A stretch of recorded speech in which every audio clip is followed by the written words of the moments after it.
dan kami gugatan rekomendasi kami diterima sebahagian. Ya, jadi pada prinsipnya bahwa gugatan Nikita Mirzani itu ditolak secara keseluruhan, dan gugatan balik ya Dr. Reza Gladys dan Dr. Altobah Mufiq dalam rekonvensinya dikabulkan sebahagian.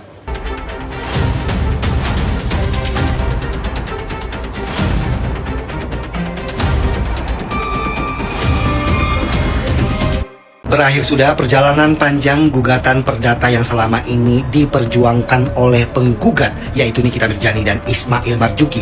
Hari ini, Rabu 3 Juni 2026, seluruh gugatan yang dilayangkan oleh pihak penggugat, yaitu Nikita Mirzani dan Ismail Marzuki, dinyatakan ditolak seluruhnya. Bahkan tak berhenti sampai di situ. Pihak penggugat, yaitu Nikita Mirzani dan Ismail Marzuki, pun harus membayar ganti rugi sebesar 839 juta rupiah kepada pihak tergugat, yaitu Dr. Reza Gladys dan Dr. Altobah Mufiq. Upaya hukum luar biasa berupa PK atau peninjauan kembali yang saat ini tengah dipertimbangkan untuk ditempuh oleh Nikita Mirzani pun bakal terancam tidak dilanjutkan, karena syarat utama untuk menempuh upaya hukum luar biasa atau peninjauan kembali harus adanya novum atau bukti baru, yang mana bukti baru atau novum tersebut dapat diperoleh dari hasil gugatan perbuatan melawan hukum atau PMH yang dilayangkan oleh Nikita Mirzani. Dan selamat malam kepada seluruh yang nantinya kemudian mendengarkan penjelasan kami. Ya, pada prinsipnya kami sebenarnya kan belum mendapatkan putusan secara resmi salinan sebagaimana yang diatur dalam ketentuan hukum acara. Tapi kemudian yang pasti adalah tim kami dari Jakarta tadi menyampaikan bahwa gugatan penggugat ya konvensi itu ditolak keseluruhan, dan kemudian gugatan rekonvensi ya dalam hal ini kami dari tergugat dalam konvensi dan kami gugatan rekonvensi kami diterima sebahagian. Ya, jadi pada prinsipnya bahwa gugatan Nikita Mirzani itu ditolak secara keseluruhan, dan gugatan balik ya Dr. Reza Gladys dan Dr. Altobah Mufiq dalam rekonvensinya dikabulkan sebahagian. Nah, jadi pada prinsipnya kami hanya menyampaikan bahwa inilah sebuah konstruksi hukum yang sudah kami sampaikan di dalam mulai persidangan awal, tahap mediasi, kemudian dalam jawab menjawab, dalam kesimpulan, dan akhirnya diputus oleh majelis hakim bahwa apa yang disampaikan kami dari pihak Nikita Mirzani, kami tidak percaya. Kami lebih yakin bahwa gugatan perbuatan melawan hukum itu dibuat dan disusun oleh Nikita Mirzani sendiri, bukan kami seperti itu.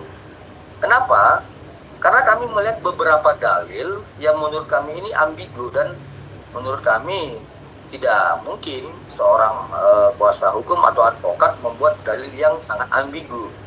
Contohnya adalah ketika dalil gugatannya menyatakan Nikita Mirzani telah membeli satu produk, tapi kemudian tidak bisa membuktikan bahwa dia pernah membeli itu.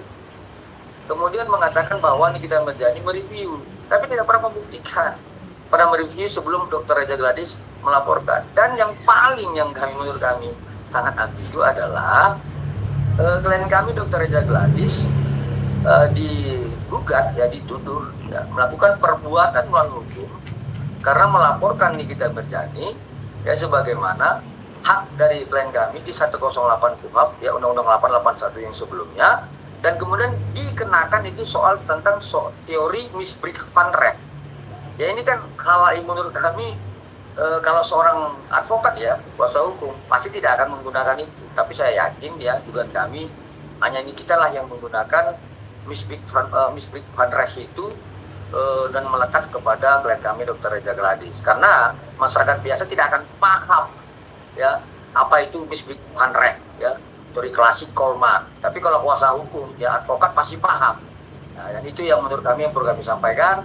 Sehingga dari awal kami yakin ya bahwa gugatan Nikita Mirzani ini pasti ditolak secara keseluruhan oleh majelis hakim. Seperti itu. Oke, Bang, dengan ditolaknya gugatan tersebut menjadi pembuktian nggak sih bahwa memang sekali lagi bahwa kalau kemarin kan mereka berteriak bahwa hukum tidak berpihak pada mereka, bahwa banyak kesenjangan segala macam. Ini menjadi pembuktian nggak sih, Bang, bahwa di kasus ini bahwa hukum berjalan lurus? Baik.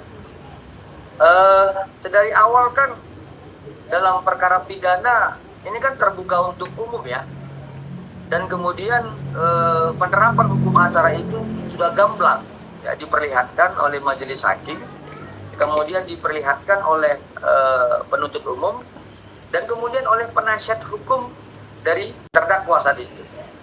Nah, artinya kemudian bergeser ini menjadi perkara perdata, ini kan juga terbuka untuk umum.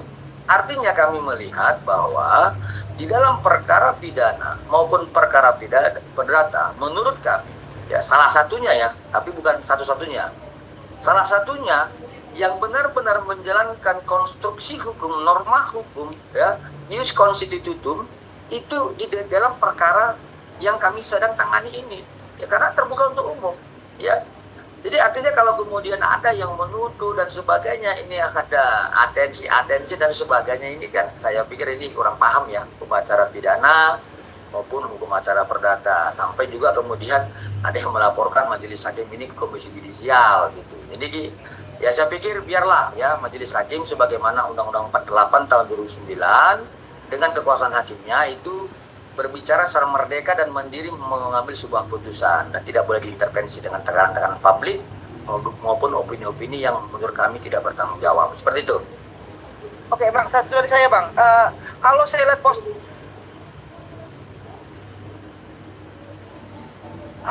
bersyukur lah ya, Bang, atas apa yang sudah dilalui. Mohon maaf, suaranya tadi putus-putus. Kepastian hukum. Apa yang disampaikan pasti kan, Bang? Oke, Bang, kalau saya lihat postingannya DRG kan hari ini betapa bersyukurnya ya, Bang. Sudah otomatis kan beliau pasti juga berkomunikasi dengan Abang. Apa sih, Bang, yang pada akhirnya perjalanan panjang ini yang beliau rasakan, Bang? Lelahnya, air matanya, segala macamnya, Bang. Baik, pertama perlu kami sampaikan memang benar Dr. Reza Gladys dan Dr. Mufid tadi sore ya menelpon saya, kemudian kami sempat bervideo call. Tetapi soal kemudian pertanyaan apa yang dirasakan, kan kami kan bukan ahli psikologi, ya, saya bukan ahli itu. Tetapi kemudian yang tadi yang sempat kami bicarakan adalah Bang Biring, beliau sampaikan, artinya apa yang Abang sampaikan tentang sebuah konstruksi hukum yang benar akan mengalahkan semua pendapat-pendapat yang selama ini menyudutkan kami. Nah, itu Dr. Reza menyampaikan itu. Dan kemudian ya Dr. Mufid mengatakan selamat bertani dan selamat berternak bagi saya di kampung. Seperti itu aja. Nggak ada yang lain. Seperti itu. Ada lagi?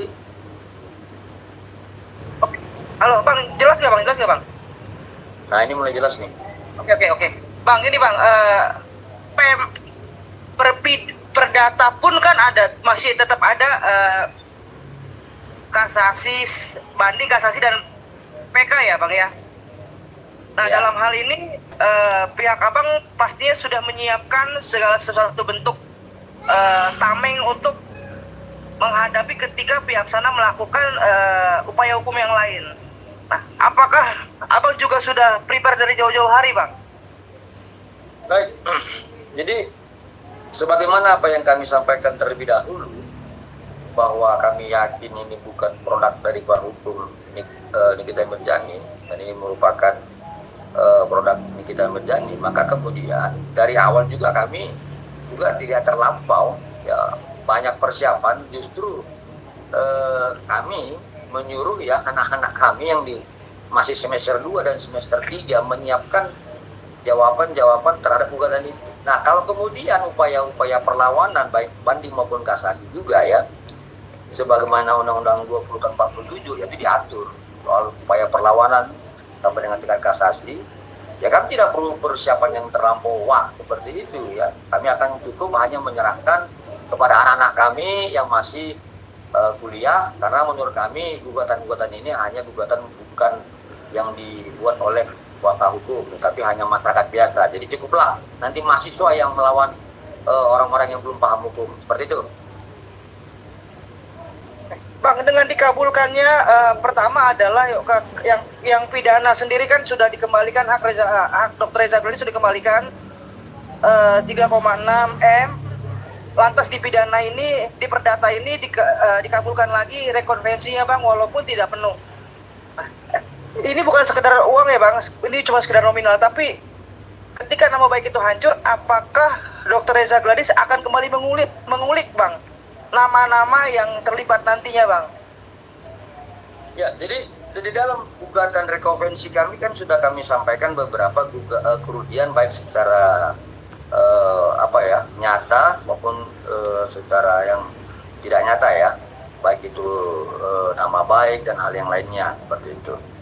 Dan itu menurut kami sudah selesai ya, kerugian-kerugian dari klien kami. Tetapi ada satu perlawanan lain yang akan kami lakukan ketika hal-hal itu akan dilakukan oleh pihak seberang. Sebagai contoh bahwa klien kami ini kan selalu dituduh sebagai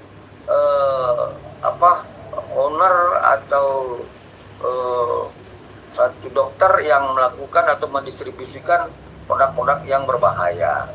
Nah, kalau kemudian itu akan terus dilakukan oleh pihak-pihak yang di sebelah, tentu kami akan melakukan perlawanan yang akan lebih daripada ini. Tetapi pada kesempatan ini kami perlu ingatkan, ya sudahlah, kalau memang berusaha berbisnis dalam produk kemudian farmasi, usaha farmasi, skincare ini adalah lebih bagus berusaha dengan baik-baik, kemudian tabayun, ya, bersilaturahmi dengan baik, tidak perlu mencari-cari kesalahan pihak sebelah, ya, karena kita tidak mampu menyaingi pihak sebelah, lalu kita mencari kesalahan, mereview, ya, kemudian mengatakan itu overclaim dan sebagainya. Saya pikir tidak perlu. Tapi kalau kemudian diteruskan oleh pihak yang lain, tentu kami akan meningkatkan level perlawanan kami dari hal yang sekarang ini. Seperti itu.